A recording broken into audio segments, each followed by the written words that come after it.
Hey, what's going on everybody? Welcome back to the channel. So today in the headline, SEGA showcased a new roadmap. There's some pretty cool stuff on it, but the end of the roadmap has my curiosity piqued and my mind wondering a bit. They showed that we will be reaching level cap 100, and as well have an urgent quest with a colossal boss suppression in the spring of 2025.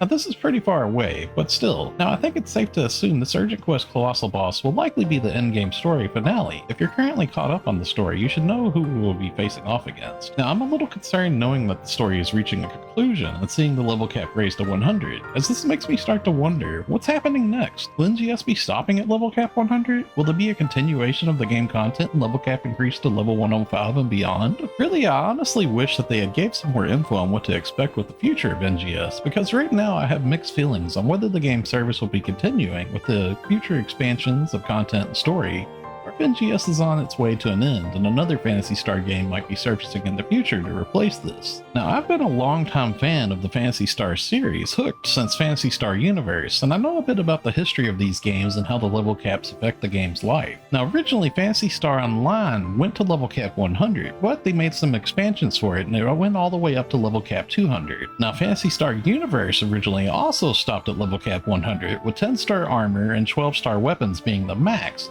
before the expansion of Missions of the Luminous came, raising the level cap to 180 and the gear rarity to 15 stars before the game finally closed. As well, Phantasy Star Portable 2 Infinity also ended with a level cap of 200. Lastly, as most of you probably know, PSO2 ended with a level cap of 100, which NGS is now the successor of continuing that story. Now, it's just an assumption on my end, but I like to think that we will see 10-star armor and 12-star weapons with the level cap 100 in NGS, just like Phantasy Star Universe did before the expansion. However, I would really like to know if NGS will be going further beyond. I sort of think we might see level cap 105 come to NGS. I'm very hopeful to see it anyways. I'd really like to see some sort of an expansion carrying on our story and adventures further along, but I would like to know, what do you all think? Do you think NGS is coming to an end of life within about a year? Let me know down in the comments below. I also do find it pretty odd that we got a roadmap that's covering 9 months this time around. Normally the roadmaps have been 6 months.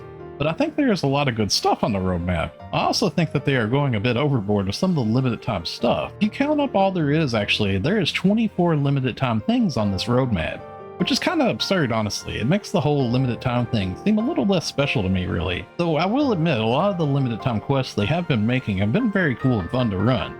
They haven't done a pretty good job of making some of these fun to play, so I can't complain too much about it. It's just really odd seeing 24 limited time things on there, right? Like, it's a lot of limited time stuff on there. Now, I was pretty excited to see the return of Gale Gryphon, one of the upcoming limited time quests in particular, as that enemy was in PSO, and as well also PSO2, so it gets the nostalgia going. Pretty neat to see it being shown off for some of the limited time quests coming up here in July. Now, SEGA also showed in the month of July we will be getting some nice rewards via the treasure scratch, which is obtained free from doing dailies. I think they said you can get up to 6 a day from doing dailies, and also you'll be able to get some every time that you run the urgent quest. And they're actually going to be having scheduled urgent quest, and they're going to be doing that for about 3 weeks, I believe. So they're going to have double urgent quest with the nerf boss HP. We're getting Malignant Dark Falls. Aegis is going to be coming back as an urgent quest version that's going to have like the wing guard drops and stuff.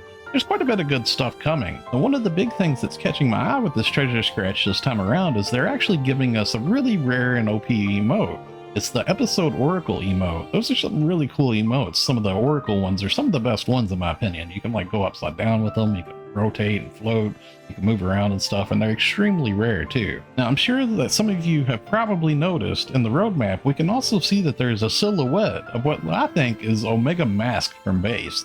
That's what you saw in the very beginning clip of the video that we did here. That was the solo boss that had 999 floors to it of increasingly hard difficulty as you fought him. I'm actually very excited to see how that boss is going to be implemented in NGS, assuming that that's what that is. It looks like it is to me. He was a very hardcore sweaty player challenge in base. Masq would actually start to become immune to certain photon arts and attacks, making you have to change up how you fought him. I also do think that the new card game Line Strike looks pretty interesting too, though I'm uncertain if that content will be for me really. I do think it looks like it's going to be pretty fun.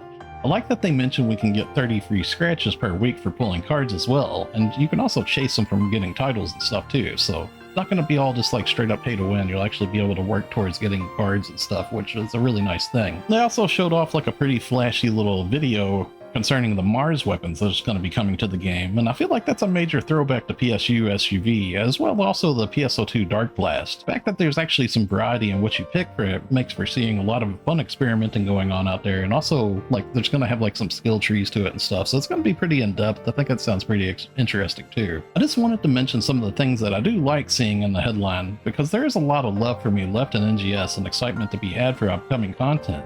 But I seriously just can't stop thinking about the big what's next, seeing level 100 cap coming on the roadmap. I really want to know what our future with NGS holds, as I'm sure most of you will be curious about that too. I guess only time will tell. I'm pretty curious, so let me know down in the comments below. What do you all think? Will NGS continue past level 100 cap? Whatever happens, me personally, I plan to be here till the end, hoping for a new expansion of the story, or if a new game does happen to surface, of course I'll just be there ready to jump on that hype train too.